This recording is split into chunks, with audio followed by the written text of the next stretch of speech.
Amada iglesia, muy buenos días, que el Señor les bendiga y nos bendiga en esta mañana nueva, en este día nuevo que el Señor nos ha concedido.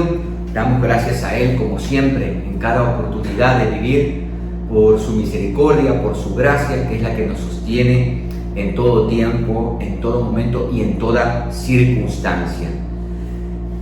A Él sea siempre la gloria por los siglos de los siglos en Cristo Jesús.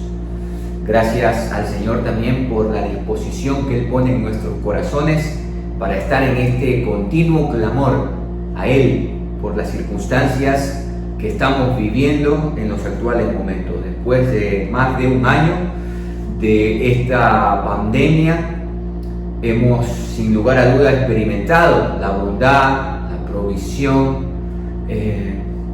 la fortaleza de nuestro Dios para poder atravesar todas estas cosas que hemos tenido que vivir. Algunos, como lo he dicho anteriormente, de una mucho más duro que otros.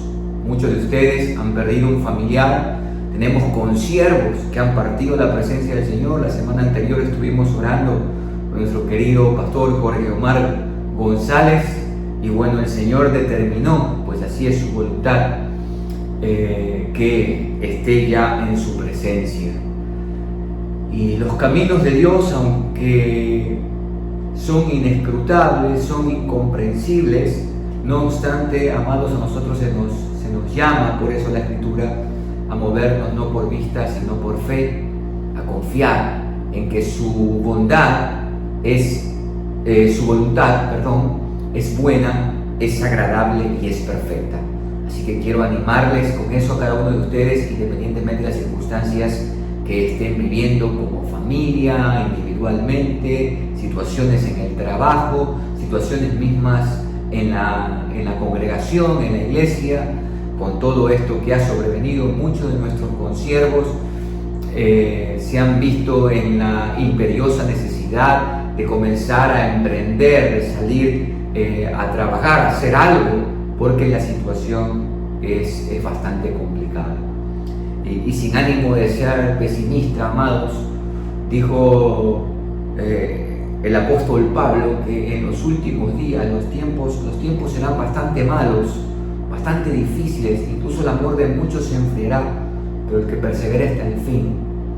En medio de toda esa circunstancia difícil que menciona la Escritura, también la misma Escritura nos dice el Señor Jesús: cuando nosotros veamos aquellas cosas, nosotros nos fortalezcamos, levantemos nuestra mirada, porque pronto, muy pronto, el Señor vendrá y no tardará. A Él sea siempre la gloria. Bien, amados, en esta mañana vamos a tener nuestro acostumbrado tiempo de lectura bíblica y por supuesto también devocional, que en esta mañana vamos a tenerla en la carta del apóstol Pablo a Tito. Carta de Pablo a Tito. Tito, al igual que Timoteo, fueron discípulos del apóstol Pablo, y como la estrategia del apóstol Pablo siempre era ir estableciendo ancianos en cada lugar donde él predicaba el evangelio y se levantaba allí la iglesia, él establecía ancianos, dejaba personas de su equipo. Así está, tenemos a Aquila y Priscila, tenemos al propio Timoteo, tenemos a Tito, tenemos a Filemón también, entre otros. Así que vamos en esta oportunidad a leer la carta del apóstol Pablo a Tito, específicamente en el capítulo 2.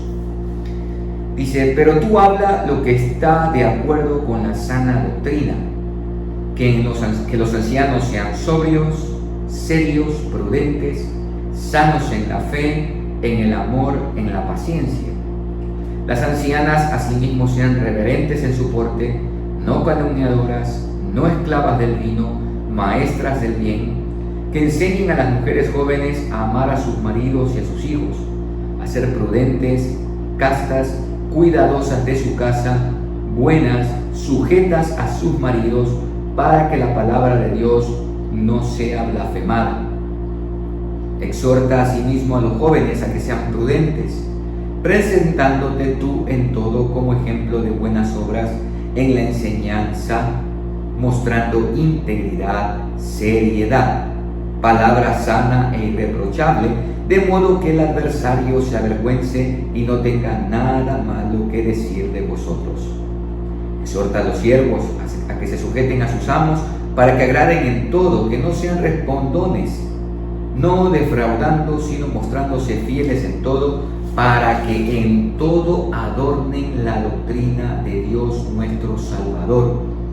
Porque la gracia de Dios se ha manifestado para salvación a todos los hombres, enseñándonos que, renunciando a la impiedad y a los deseos mundanos, vivamos en este siglo sobria, justa y piadosamente, aguardando la esperanza bienaventurada y la manifestación gloriosa de nuestro gran Dios y Salvador Jesucristo, quien se dio a sí mismo por nosotros para redimirnos de toda iniquidad y purificar para sí un pueblo propio, celoso de buenas obras.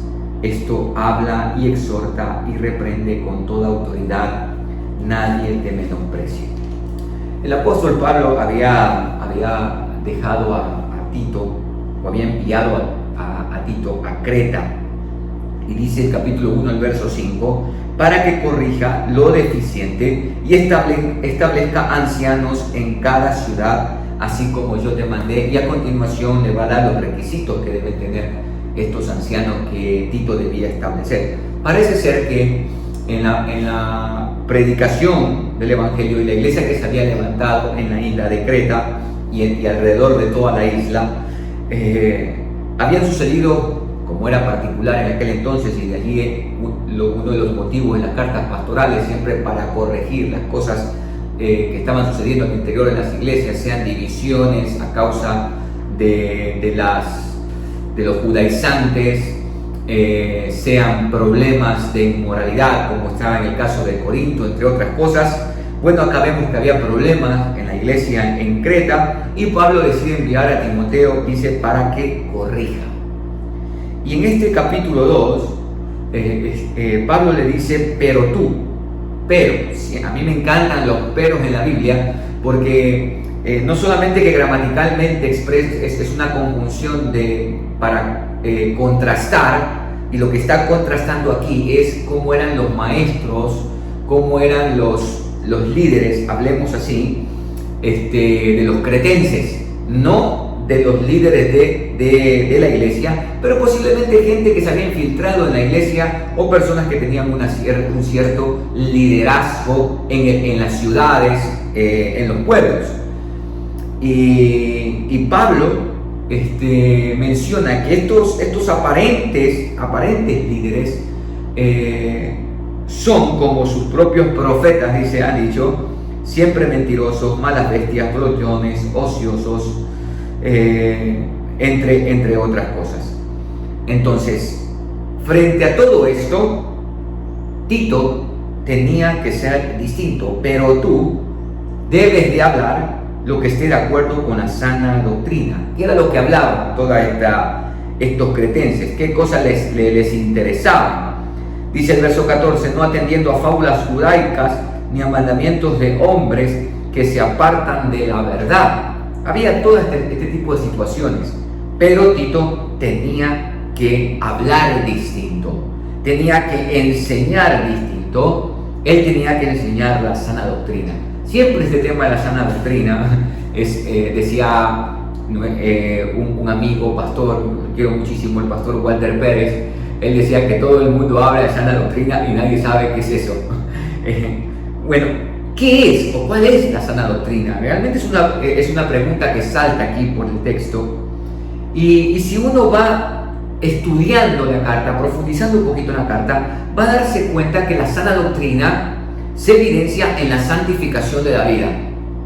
Así de sencillo. Entonces, ¿qué es la sana doctrina o cuál es la sana doctrina? Es aquella que santifica la vida. Es decir, que cuando nosotros vemos una vida dispuesta o comprometida a todo lo que Dios ha establecido, entonces podemos decir que la enseñanza que ha recibido es sana. Pablo también en la carta a los Gálatas les dice: si es que habéis aprendido así de Cristo, porque Cristo vivió la palabra. No solamente que Cristo es la encarnación de la palabra, sino que también Cristo en su humanidad vivió completamente la palabra. Entonces la sana doctrina tiene que ver con aquella que santifica la vida y se evidencia, por supuesto, de manera como uno vive.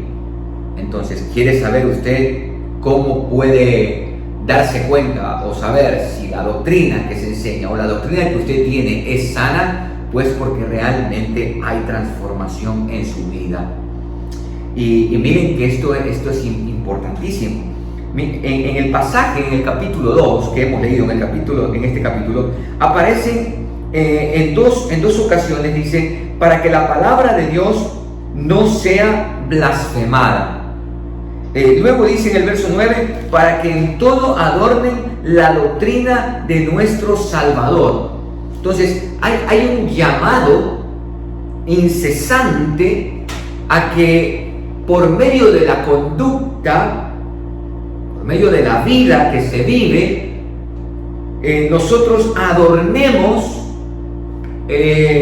la palabra, como dice, la doctrina. Miren nuevamente acá, adornen la doctrina, la enseñanza de Dios, nuestro Salvador, pero también para que no sea blasfemada. Es decir, para que la gente no diga: ahí está esa tontería que enseñan. En el verso 8 dice: de modo que el adversario se avergüence. Es decir, cuando vean nuestra conducta y nos acusen de tal o cual cosa, cuando vean nuestra conducta, nuestra manera de reaccionar, nuestra forma de vivir, entonces sientan vergüenza. Aquí el apóstol Pablo menciona 3 grupos de personas. Como usted puede ver, en el verso 2 y en el verso 3 habla de ancianos y ancianas. Y estos ancianos o ancianas no necesariamente estamos hablando de personas de la tercera edad. En la cosmovisión antigua, y más específicamente hablando en la cosmovisión hebrea, un hombre de 40 años es un joven todavía. Pero un hombre de 50 años ya es un anciano. Nosotros no consideramos a un hombre de 50 años un anciano. Para nosotros un anciano ya los 65, si alguien por los 70 años, incluso tenemos personas de 70 años que están muy bien y no los veríamos como ancianos. Yo tengo un amigo en la congregación donde nosotros servimos acá en Puerto Viejo. Él tiene 73 años, me parece, se llama Fausto, y él corre 10 kilómetros, imagínese usted. No lo consideraría anciano. Una vez estaba yo, había salido a correr con él tiene su casa en Crucita, y había dormido yo ahí para el siguiente día salir a trotar con él en la playa. Y íbamos corriendo, y él me adelantó, él me dejó botado. Al principio yo iba adelante como una persona más joven, pero posteriormente en el correr, en el trotar, él ya me rebasó y se fue y me dio de largo. Yo me quedé ahí, me preferí sacar mis zapatos y meterme al mar posteriormente. Y cuando él me dejó botado, venía un señor de frente y me dice: malcriado el muchachito, ¿no? Fue una sátira para decirme: mira, te dejó botado ese señor. Entonces uno ve a Fausto y uno no diría un anciano. Entonces en la cosmovisión antigua, vuelvo y le repito esto: un anciano o una anciana no necesariamente es una persona de tercera edad, es una persona que ya por la experiencia de vida, por su caminar, se ha constituido en un hombre o en una mujer sabia. Entonces, a estas personas, a este grupo de personas, Pablo le dice que los ancianos sean sobrios. Y no solamente es un llamado para los ancianos, también es para las ancianas. Dice: sean reverentes en su porte, no esclavas del vino, es decir, sobrias también. Dice Pablo acá, debían ser serios, seriedad.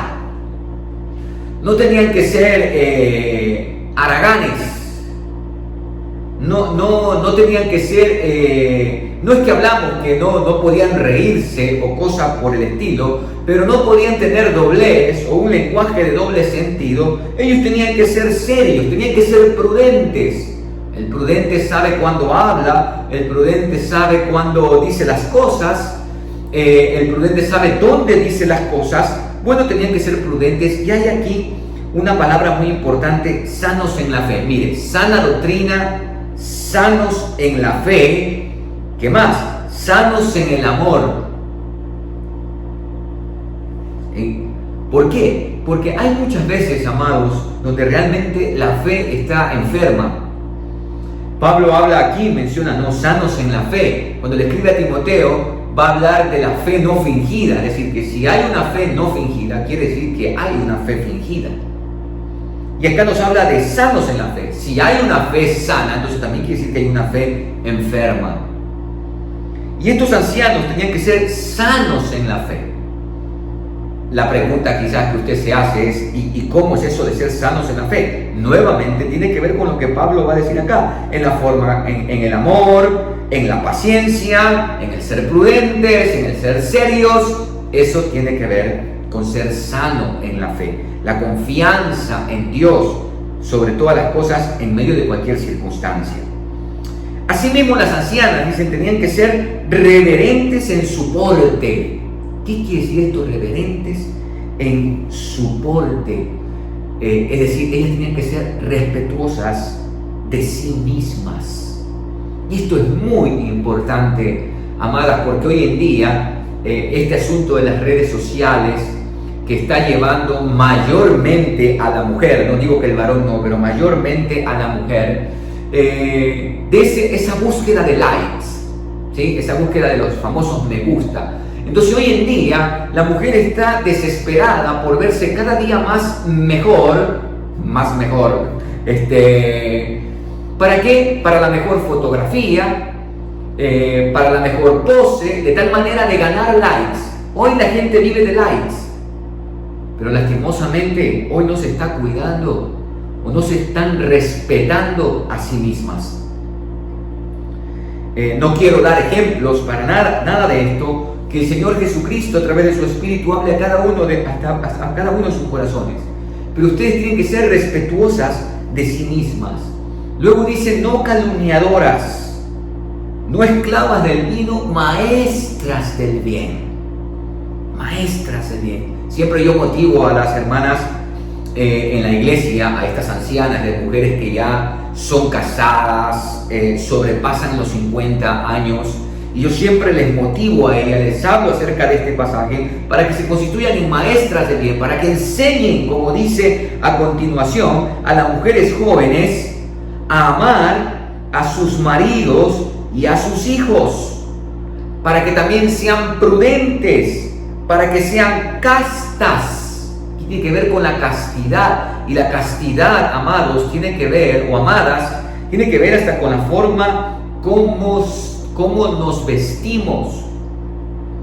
Yo no soy para nada, usted nunca me va a escuchar predicar un sermón de cómo debe vestirse la mujer, pero mi esposa siempre dice algo que a mí me llama mucho la atención. Me parece tan acertado lo que ella menciona. Ella tiene en su como una máxima de vida. Ella suele decir que cuando los hombres no te miran a la cara, sino que miran algo más, es porque tú no estás mostrando belleza, sino sensualidad. Y es una gran verdad lo que dice ella, muy acertado. Y la castidad tiene que ver con todo eso. Cuidadosas de su casa. Hoy, tristemente, amadas, esta también es una realidad, que muchas mujeres jóvenes se dedican a otras cosas, están más pendientes de los likes, vuelvo a repetir esto, en lugar de cuidar su casa. A la mujer Dios las ha dotado de esa capacidad de proteger, de cuidar. Si ustedes abandonan ese rol, ¿qué cree que va a pasar? Dice: sujetas a sus maridos. ¿Para qué? Para que la palabra de Dios no sea blasfemada. Hoy en día hablar de esto quizás sea un poquito, no sé cómo llamarlo, pero ofensivo en este feminismo absurdo que lo único que ha hecho es degenerar a la mujer en todos los ámbitos. Pero amados, ¿por qué sujetan a sus maridos para que la palabra de Dios no sea blasfemada? Porque Dios en la palabra eso es lo que manda, que la mujer se sujete a su marido, no que se someta. Ambos deben estar sometidos en el temor de Dios.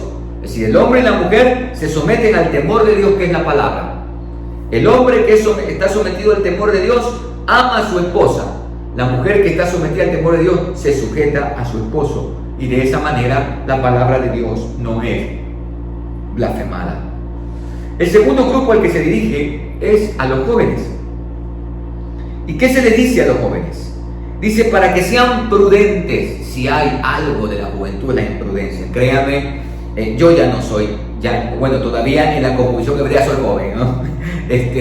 Pero ya no soy tan joven. No obstante, una de las características de la juventud es la imprudencia. Solamente por decirlo, nosotros no medimos peligro. Aún yo con mis 44 años de edad, a veces no mido peligro. Mi esposa me tiene miedo. Cuando vamos a algún lugar, no me importa de la altura que quiera lanzarme, cuando vamos a un río o a algún lugar como esto, o por lo general en una lancha me lanzo. No mido peligro aún con la edad que tengo. Una de las características de la juventud es la imprudencia, y por eso Pablo le dice a Tito que les enseña a ser prudentes. Y la prudencia, ya estamos hablando, que es saber qué decir, cuándo decirlo, cómo decirlo, saber qué hacer, cómo hacerlo y cuándo hacerlo, porque los pies apresurados acarrean desgracia. Y le dice esto importante: presentándote tú en todo como ejemplo de buenas obras. ¿En qué? En la enseñanza, mostrando integridad, y nuevamente usa la palabra seriedad, y otra vez aparece acá palabra sana e irreprochable. ¿Qué quiere decir esto? Que todo aquel que enseña, amados, todo aquel que enseña debe encarnar la enseñanza, porque lo contrario va a dar pie para que las personas le reprochen y digan: y usted no dice que esto es lo que se debe de hacer, ¿y por qué hace lo contrario? En la enseñanza, mostrando integridad, es decir, que no haya doblez, que no haya doble motivación, que no sea una cosa la que digo, y otra cosa la que hago. Tenía que mostrar integridad, tenía que ser ejemplo de buenas obras. Luego, el tercer grupo de personas a las cuales Pablo le pide a Tito que exhorte, que anime, es a los siervos. ¿Para qué? Para que se sujeten a sus amos, para que agraden en todo, para que no sean respondones, para que no defrauden, sino que sean fieles.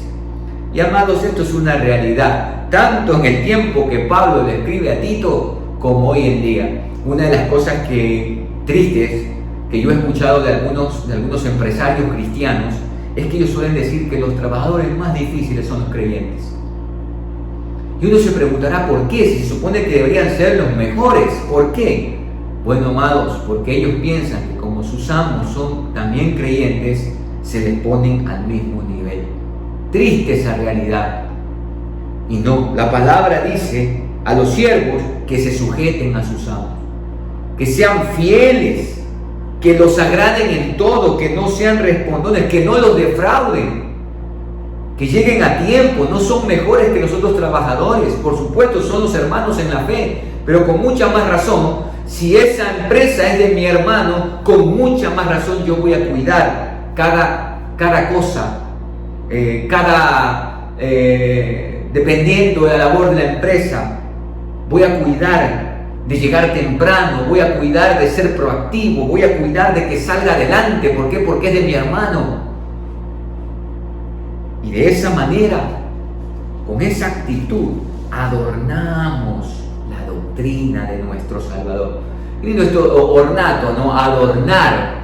Es decir, ya una casa, por lo general está bonita, ahí están los muebles y todo, pero qué lindo cuando usted pone un cuadro, o pone un florero, o pone una lámpara, o algo en el centro de la mesa, y la gente entra y dice, qué lindo adorno, qué bello cuadro.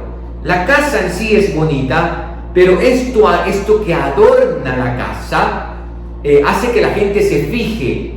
De la misma manera, amados, Dios es maravilloso. La obra del Señor Jesucristo en la cruz es maravillosa, es toda suficiente.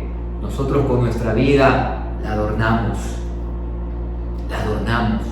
hacemos que la gente se fije, oye, ¿por qué eres así? Y da la oportunidad para predicar el Evangelio.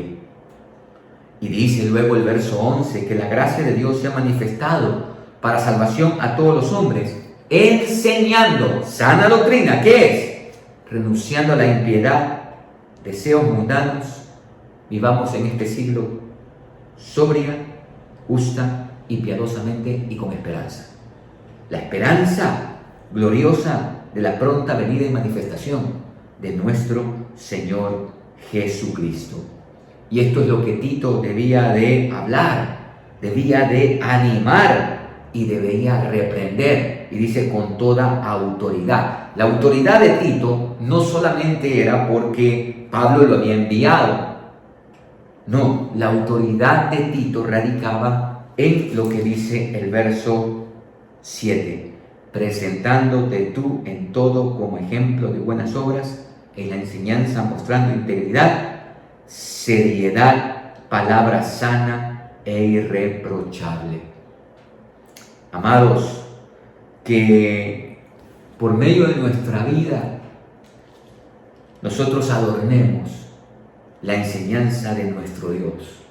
Que nuestra mirada no se centre en las cosas de este mundo, sino más bien que nosotros renunciemos a todo lo que tenga que ver con lo mundano, con todo lo que tenga que ver con este sistema de valores que el mundo tiene, o de antivalores que el mundo tiene, de la impiedad, y nosotros podamos seguir viviendo, aún en medio de este tiempo, sobria, justa y piadosamente, y con la firme esperanza, amados, firme esperanza de la pronta manifestación gloriosa de nuestro gran Dios y Salvador Jesucristo.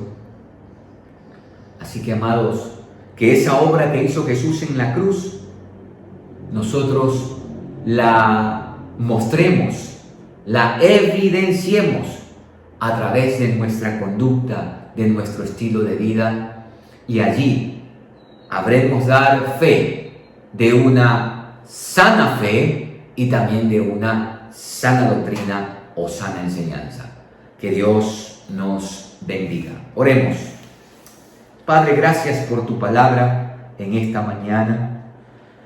Gracias por lo que ella nos enseña, por el llamado que nos hace, por la confrontación. Gracias por la reprensión también, si fuera el caso de alguno de nosotros. De llamar nuestra atención, porque dice tu palabra, como hemos leído, que la obra de Cristo en Jesús en la cruz fue hecha, y a través de esa obra tú escogiste a un pueblo purificado, lo purificaste para que viva una nueva vida. Y esa enseñanza, Señor, fue transmitida de los apóstoles, y de los apóstoles a los discípulos, y esos discípulos a otros discípulos, y así ha llegado hasta nuestros días. Y hoy, Padre, a veces nos hemos enredado en sana doctrina y solamente hablamos de ello en un solo aspecto, en el aspecto teológico, pero no hablamos de ella en el aspecto práctico. Es decir, cuando esa enseñanza ha permeado las fibras más íntimas de nuestro corazón y nos ha transformado de tal manera que tu palabra se ha encarnado en nuestra vida y nosotros la podemos poner por obra. El gran problema en Creta era que se había infiltrado estos líderes cretenses,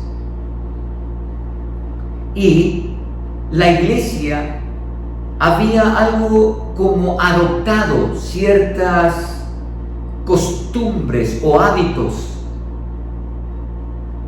totalmente contrarios a lo que tu palabra establece. De allí que Pablo va a establecer a ti, va a enviar a Tito para que corrija lo deficiente. Padre, es cierto que podemos tener una buena doctrina, es decir, apegada a tu palabra, pero si eso no transforma la vida, no tiene sentido. Si la conducta nuestra no es cambiada, no tiene sentido. Oro, Señor, para que tu palabra se encarne en nuestra vida, y la evidencia va a ser que nuestra conducta, la manera como nos dirigimos en nuestras relaciones en el día a día, van a estar marcadas por lo que tu palabra establece. Señor, que seamos prudentes, que seamos sobrios, que seamos irreprochables, que en todo adornemos la enseñanza que tú nos has dejado, si es que hemos sido enseñados por ti. En medio de un mundo relativo, de valores relativos, con una ética relativa, en medio de un mundo corrupto, tú nos llamas, tú nos mandas a vivir quietamente, justamente y piadosamente. Y sabemos por tu palabra que el hombre y la mujer justos son aquellos que caminan fielmente en ti. Y sobre todas las cosas, este caminar tiene una meta, un destino, y es la esperanza bienaventurada de la segunda y gloriosa venida de nuestro gran Dios y Salvador Jesucristo, a quien sea la gloria por siempre. Gracias, Padre, por tu palabra en esta mañana, por concedernos este espacio, este tiempo de meditar en ella. Y oramos para que por tu Espíritu Santo se selle en nuestro corazón y la pongamos por obra en nuestra vida, en el nombre de Cristo Jesús. Te lo rogamos. Amén y amén. Bien, amados, vamos a nuestro acostumbrado tiempo de oración. En este primer tiempo vamos a orar por el nuevo presidente de la República, que Dios mediante este 24 de mayo será posesionado y comenzará su gestión desde el 2021 hasta el 2025, Dios mediante. Oremos por el presidente entonces electo, el Guillermo Lasso, y oremos también por su gabinete ministerial. Usted sabe que algunos de sus ministros él ya los ha anunciado de antemano. Y nada, un paréntesis acá en esto, porque uno ve en las redes sociales tantas cosas. Ya comenzaron un grupo a criticar porque, no sé, algunos de esos ministros fueron parte del gobierno anterior, o del gobierno del tiempo de Rafael Correa. Amados, ¿por qué continuar en esta no sé cómo llamarlo, pero en quedarnos ahí en ese pasado, en lugar de enfocarnos en el presente y hacia el futuro? ¿Por qué no mejor orar? ¿O acaso la gente no tiene oportunidad de cambiar?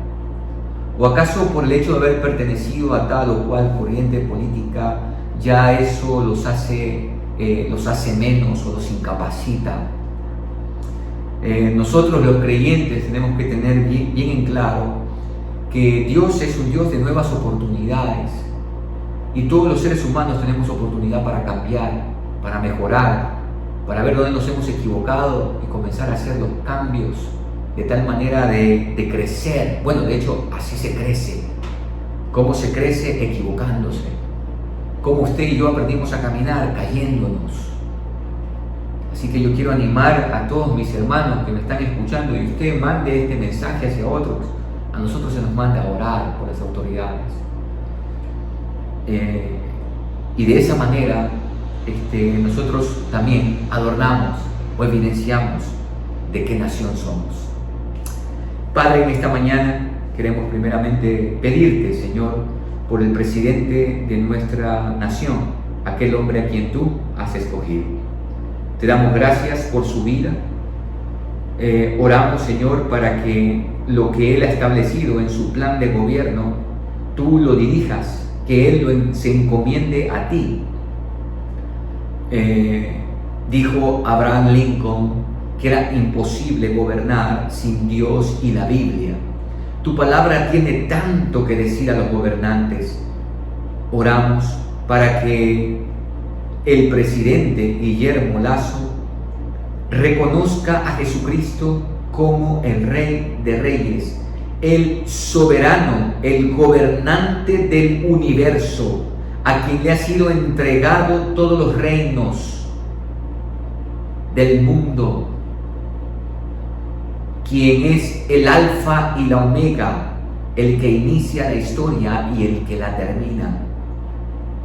Y oramos, Señor, para que, como Él lo dijo en su discurso cuando fue electo, Él pidió a ti sabiduría para dirigir el país, y vaya que la necesita. Nuestro país, nuestra nación, tiene fuertes problemas coyunturales, empezando por la desnutrición infantil. Y ese es un problema grave, porque ¿qué va a suceder con el Ecuador de aquí a 20 o 30 años con una población desnutrida, sin capacidad para conocer, entender y emprender? Oramos, Señor, para que tú bendigas al presidente y también a su gabinete ministerial.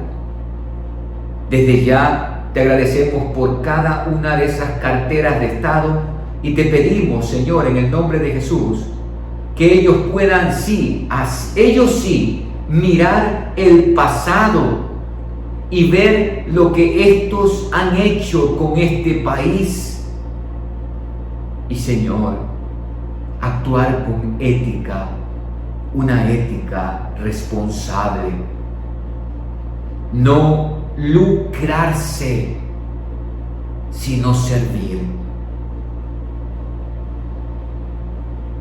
Señor, es el anhelo de nuestro corazón que estas autoridades de las carteras de Estado sean éticas y administren correctamente los recursos que tú generosamente has dado a este país tan pobremente administrado. Así que, Señor, desde ya oramos y nos comprometemos delante de ti a orar, como lo hemos hecho por cada presidente, a orar por ellos, por sus gabinetes, por su gestión, por su plan de gobierno, para que lo realicen éticamente y con temor de ti. Oramos por los asambleístas, y ya se están manejando las cuotas de poder. No han entendido nada, y te rogamos misericordia para todos estos que por lo general usan su poder para sus propios beneficios. Oramos también para que sea una asamblea que aprenda de la historia y no sean condenados por las decisiones que tomen, sino que más bien sean condecorados por las decisiones que tomen en pro de los 17 millones de ecuatorianos a quienes dicen representan. Gracias, Padre, en el nombre de Jesús. Amén y amén. Amados, en este segundo tiempo vamos a orar por toda el área médica del Ecuador. Usted sabe que en este tiempo las personas están elaborando en jornadas que son arduas en cada uno de los hospitales y centros de salud. Son arduas. Hay médicos en nuestra congregación que ellos están hasta 36 horas. Amados, es la situación bastante compleja y son seres humanos, se cansan. Así que es necesario que los sostengamos en oración. Oremos entonces por esto y juntamente con esto vamos a orar también por todo este proceso investigativo que se está realizando frente a la comercialización fraudulenta de las medicinas para el tratamiento contra el COVID. Es terrible, amados. Bueno, esto ya lo sabemos, ¿no? Siempre en las circunstancias difíciles puede salir lo mejor del ser humano, como también sale lo peor del ser humano. Pero esta pandemia ha demostrado cómo nosotros somos tan corruptos. Bien decía mi profesor de teología, él decía que ninguno de nosotros tenemos la capacidad de ver que somos una máquina para destruir. Cada uno de nosotros tenemos dentro todo el poder. Somos una máquina de destrucción. Y vaya que esa es una aseveración tan real y que la hemos palpado mayormente en esta situación. Como nadie se conduele de esta situación, sino que más bien se aprovecha el dolor, la enfermedad para sacar dinero de allí. Si eso no es parte de los últimos días donde el amor de muchos se enfriará, hermano, no sé qué será lo más fuerte. Oremos. Señor, queremos rogarte ahora en esta mañana por toda el área médica del Ecuador, todos estos médicos, enfermeras, laboratoristas, personal de limpieza, que tienen extensas jornadas de trabajo en los hospitales, centros y subcentros de salud. Oramos por ellos para que tú los fortalezcas. Oramos, Señor, para que el gobierno entrante reconozca su labor, por lo menos reconozca su labor. El obrero es digno de su salario, dice tu palabra. Pero esta gente que está en una jornada doble y muchas veces triple, que sean, Señor, remunerados conforme al sacrificio que están haciendo. Son padres, son esposos, son esposas, son madres. Y ha entendido que muchas de ellas, algunas madres solteras, dejar a sus hijos con un familiar para la labor que hacen. Señor, algunas de ellas han tenido que dejar a sus hijos con personas ajenas por 2 y hasta 3 meses, porque han estado sirviendo en las áreas de COVID y por el cuidado de los hijos han tenido que despojarse de ellos por estos tiempos. Y sin embargo, Señor, los gobernantes creen o piensan que esta gente está obligada a hacerlo. Te damos gracias por la vocación que han tenido y oramos, Señor, para que sean reconocidos, para que sean atendidos, para que sean, Señor, apreciados también. Algunos de ellos han perdido sensibilidad. Oramos para que tú les vuelvas la sensibilidad. Algunos han perdido la ética. No son todos, Señor. Algunos sí. Oramos, Señor, para que se arrepientan y se vuelvan a ti y cumplan con el juramento hipocrático que hicieron. Frente a todo esto también, Señor, con mucho dolor, tristeza, te pedimos por todos estos procesos investigativos que dicen se están efectuando. No sé, Señor, qué tan efectivo sea esto. Pero mira, Padre, cómo la medicina para el tratamiento contra el COVID la están vendiendo a tan altos precios, aprovechando el dolor, aprovechando la desesperación. La gente muestra la depravación del corazón y no les importa si la gente, por motivo de la salud, se endeuda hasta con churqueros para adquirir esas medicinas que no son costosas normalmente, pero que debido a la situación las han incrementado en 1000% su valor. Oh Dios, ten misericordia de nosotros. Ten misericordia de los enfermos de COVID. Aprovechamos para rogarte por ellos y que tú, Señor, en esa misericordia detengas la plaga, detengas esta peste y que nos volvamos a ti con todo nuestro corazón. Señor, que esto también sea usado, y de hecho ha sido usado para atraer y rendir corazones a ti. Te damos gracias, Padre, y oramos para que tú intervengas, no porque no lo hayas hecho o no lo estés haciendo, Padre, sino para que tú apresures tu obrar en medio de nosotros, Señor, en medio de esta nación golpeada como tantas otras, no solamente por el COVID, sino por la corrupción de los gobernantes. Gracias, Padre, en el nombre de Jesús oramos. Amén y amén.